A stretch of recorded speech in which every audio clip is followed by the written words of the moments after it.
जय गुरु जी। संगत जी, एक मैं अपना लेटेस्ट सत्संग सुनाता हूँ कि अभी देखिए, जो हर महीने की पहले संडे को गुरु जी का दरबार डुगरी में खुलता है, तो वहाँ संगत जाती है। तो देखिए संगत जी, हमने हमारी वैसे बस में सेवा भी रहती है, और उसी बस में जो हमारे संचालक हैं, उन्होंने हमारी 2 सीटें बुक करी, और हम अपनी फैमिली से 3 लोग थे। तो जो तीसरी संगत थी वो पहली बार जाना चाहती थी, तो हमारी किसी तरह से सीट बुक नहीं हो रही थी। तो अब देखिए संगत जी, महाराज जो है कि लीला बड़ी अपरंपार है। अब वहाँ पर ये हो रहा था कि भाई चलो 2 की सीट कंफर्म है और तीसरी सीट नहीं हो रही है, और वो ये भी कह रहे हैं कि मैं तो पहली भी बार जा रही। हम लोग लेके गए उस बस में, तो पहली बार बहुत सारी संगत जा रही थी, तो उन्होंने वहाँ का जो नज़ारा देखा महाराज का, तो उनका दिल बहुत गुदगुद हो गया, बहुत खुश हुए कि महाराज ने हमें डुगरी पिंड बुला के बहुत अच्छे दर्शन दिए। तो संगत जी, ये है महाराज की लीला। और इसके बाद क्या है कि संडे की रात को हम वापस आए, और सवेरे हमारी बड़े मंदिर में सेवा थी सोमवार के लिए। तो वहाँ का हमने जो नज़ारा देखा संगत जी, ऐसा तो हमने जब से महाराज ने हमें जोड़ा है ऐसा नहीं था, लेकिन कुछ संगत जो नई संगत जुड़ी है वो अभी गुरु जी की महिमा को समझ नहीं पा रही है। तो उन्होंने क्या है कि सेवादारों के नियमों को उल्लंघन करके और जो है दरबार में जाने की कोशिश की, और बहुत ज़्यादा भीड़ संगत उमड़ पड़ी। तो लेकिन ऐसा नज़ारा हो गया कि कुछ संगत इतनी परेशानी हो गई, तो कुछ 2.5-3 घंटे की वेटिंग करके महाराज के दर्शन हो रहे थे। तो कुछ संगत ऐसी थी कि बाहर से ही टी पॉइंट से ही मत्था टेक के वापस जा रही थी। तो संगत जी, जो महाराज के बारे में अनजान है, उनके यहाँ का मंदिर का क्या डिसिप्लिन है, कैसे सेवादार हैंडल करके आपको दर्शन कराते हैं, तो कुछ ऐसी संगत थी जिन्होंने बड़ा वहाँ पर हंगामा किए, और सेवादारों को बहुत कुछ सुनना पड़ा। तो लेकिन सेवादारों को जो हुक्म होता है कि आपने अपना जो कर्म करते रहिए, आप हाथ जोड़ के जो आपकी सेवा करते रहिए, बाकी संगत क्या करती है, क्या बोलती है, ये महाराज देखेंगे। तो ऐसे करके महाराज जब फिजिकल फॉर्म में, तो ये सारी बातें संगत को बताते थे कि ऐसा है, आने वाले समय ऐसा होगा कि ये मंदिर तीर्थ स्थल बनेगा, और यहाँ पर जिस चीज़ के आप दर्शन बड़ी आसानी से कर रहे हैं, उसी के दर्शन करने के लिए हम लाने लगा करेंगी। तो ऐसी सारी चीज़ें जो महाराज के मुख से निकली हैं बातें, वो हम सब कुछ साक्षात देख रहे हैं। तो ये है संगत जी कि महाराज जो भी करते हैं सब प्रैक्टिकल करके दिखाते हैं। तो आप सच्चे दिल से जाइए, आपने कुछ मांगने की जरूरत नहीं है, सच्चा दरबार है। तो ये चीज़ें मैं कई बार आपको बता चुका हूँ कि जो है इस मंदिर में इतनी शक्ति गुरुजी ने प्राप्त करती है कि 12 ज्योतिर्लिंग का जो है दर्शन करके जितनी ब्लेसिंग आपको प्राप्त होती है, उतनी एक शिवलिंग के दर्शन करने से प्राप्त हो जाती। तो महाराज फिजिकल फॉर्म में जो है सत्संग में ये भी बताते हैं कि ये मंदिर मैंने इतना ब्लेस कर दिया है, और जो है इसके ऊपर से अगर कोई परिंदा भी उड़ जाएगा वो भी ब्लेस है, और आए साए से जो निकल जाएगा वो भी ब्लेस हो जाएगा। तो इसी तरह से हमने जो नज़ारा वहाँ देखा सोमवार के दिन,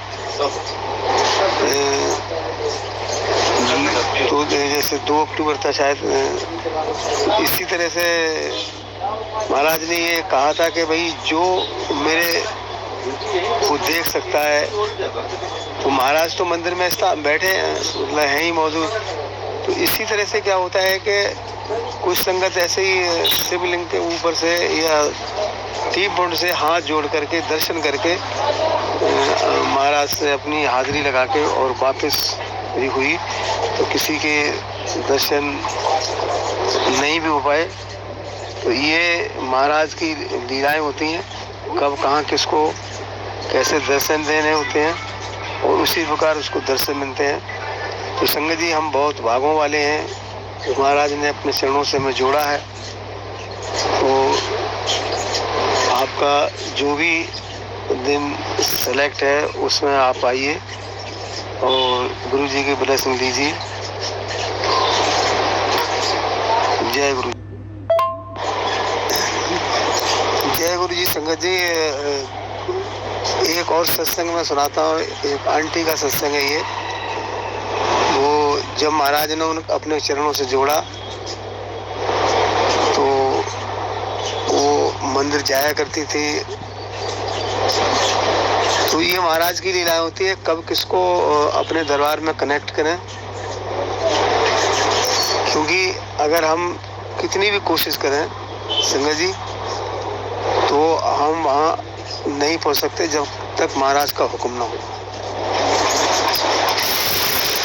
तो मैं सत्संग भी सुनाता जाता हूँ, और संगत जी उसमें थोड़ा ये भी गाइड करता जाता हूँ कि जो गुरु जी के मंदिर के सेवादार हैं वो आप लोगों की सिर्फ सेवा के लिए होते हैं, तो उनकी आज्ञा का पालन करना चाहिए। क्योंकि अगर सेवादार इतना कंट्रोल नहीं करें तो आप महाराज के दर्शन आसानी से नहीं कर सकते हैं। तो ये ऐसी चीज़ें, क्योंकि ये जो भी संगत इतनी बेशुमार बढ़ती जा रही है, तो महाराज के जो वचन थे वो बिल्कुल सत्य हो रहे हैं। तो संगत जी, वो आंटी जाया करती तो वो गुरुजी का सत्संग करा करती थी, लेकिन बहुत मिडिल क्लास फैमिली से थी, लेकिन वो गुरुजी का सत्संग जो है नहीं छोड़ती थी। तो अब देखिए कि उसके हस्बैंड की डेथ हो जाती है, तो महाराज ने ये थोड़ा पुराना सत्संग है, तो महाराज ने उसको परिवार चलाने के लिए जो है एक नौकरी भी मिली गुरुजी की आज्ञा से। तो उसी नौकरी में करते करते अपने बच्चों को भी पाल रही थी, और जो है गुरुजी का सत्संग भी करती थी। तो देखिए, महाराज अंतर्यामी वो सब देखते हैं। तो उसका जो सत्संग में संगत आती थी, खर्चा होता था, तो इतनी उसकी सैलरी नहीं थी, लेकिन उसकी लगन ऐसी थी कि मैंने सत्संग करवाना है। तो एक बार जब उसके घर में सत्संग चल रहा था, तो वहाँ देखिए कि इसी संगत के रूप में गुरुजी ने ऐसी लीला रच दी कि एक प्लेट की थाली के नीचे जो है कुछ अमाउंट जो है वहाँ रख दी गई। तो वहाँ जो है क्या होता है कि जब संगत लंगर प्रसाद करके जाने लगी, तो वहाँ पर सबने देखा, जब वो थाली प्लेट उठाई तो उसके नीचे जो अमाउंट पड़ी थी, तो उस आंटी ने सबसे पूछा कि पता नहीं किसी संगत की रहेगी, किसकी संगत रहेगी, लेकिन वहाँ पर कोई संगत ये नहीं बोली भी हमारी अमाउंट ये पैसे हैं।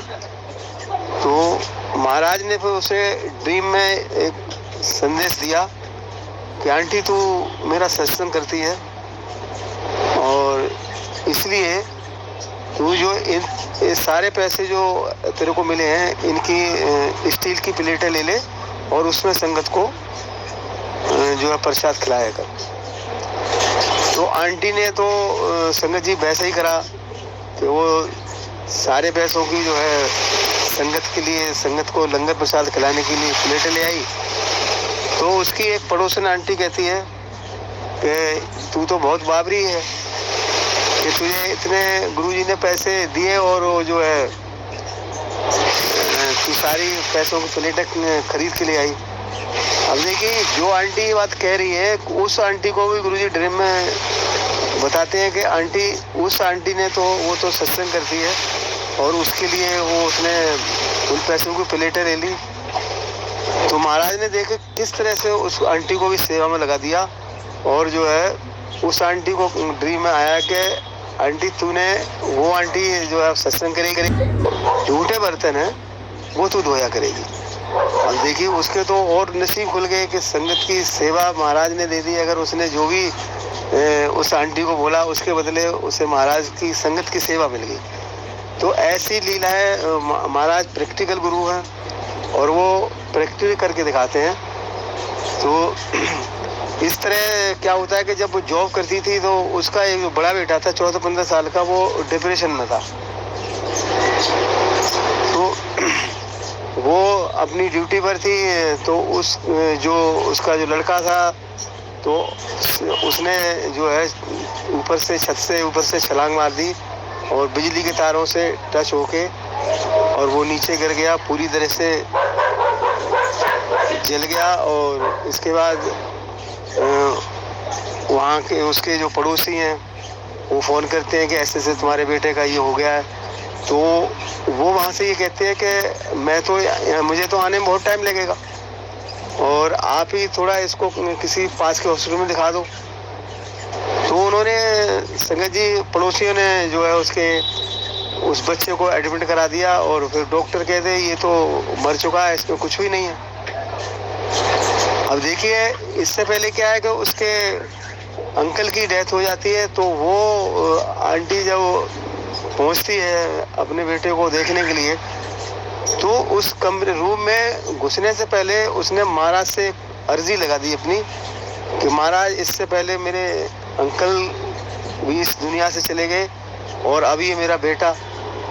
तो उसकी देखिए अर्जी को महाराज ने कैसे सुना और जैसे वो अपने बेटे को देखने रूम में जाती है तो उसने, अब वो बेचैनी तो बहुत थी कि भाई डॉक्टर ने कहा कि भाई ये तो इसमें कुछ नहीं है। तो आप देखिए जैसे वो रूम में एंटर करती है तो उसकी अर्जी कैसे कबूल करी गुरुजी ने। और वो लड़का जो है जिसे डॉक्टर कह रहे कि इसमें कुछ नहीं है तो वो एकदम खड़ा होकर अपनी माँ के गले से जो लग जाता है, सीने से लग जाता है। आप बताइए संगत जी, ऐसे ऐसे करिश्मे गुरुजी करके दिखाते हैं। तो ये दरबार में तो ये होना ही है कि सत्संग जब सुनती है, क्योंकि गुरुजी ने अपने चरणों से जोड़ने के लिए संगत जी ये सत्संग का ही माध्यम बनाया। क्योंकि सत्संग जो है, सत्संग का मतलब होता है सच का साथ। इसमें कोई भी शब्द फेक नहीं होता है और यही सत्संग की इम्पोर्टेंट होती है क्योंकि ये महापुरुषों की लिखी हुई गुरबानी महाराज जो है महापुरुष सुनवाया करते थे। तो उसी से जब विलैस संगत हो जाती थी तो गुरुजी कहते थे कि आंटी खड़ी हो जा, अंकल खड़ा हो जा, अपना सत्संग सुना। तो ये महाराज का अपने चरणों से कनेक्शन। तो जय गुरु जी, शुक्राना गुरु जी। ये हमारे अंकल का सत्संग, अंकल ने हमें भेजा रिकॉर्डिंग करके। अनंत शुक्राना मेरे गुरु मालिक का। हम तो संगत जी आप सत्संग को शुरू से लेकर अंत तक जरूर देखा करो। जय गुरु जी, शुक्राना गुरु जी।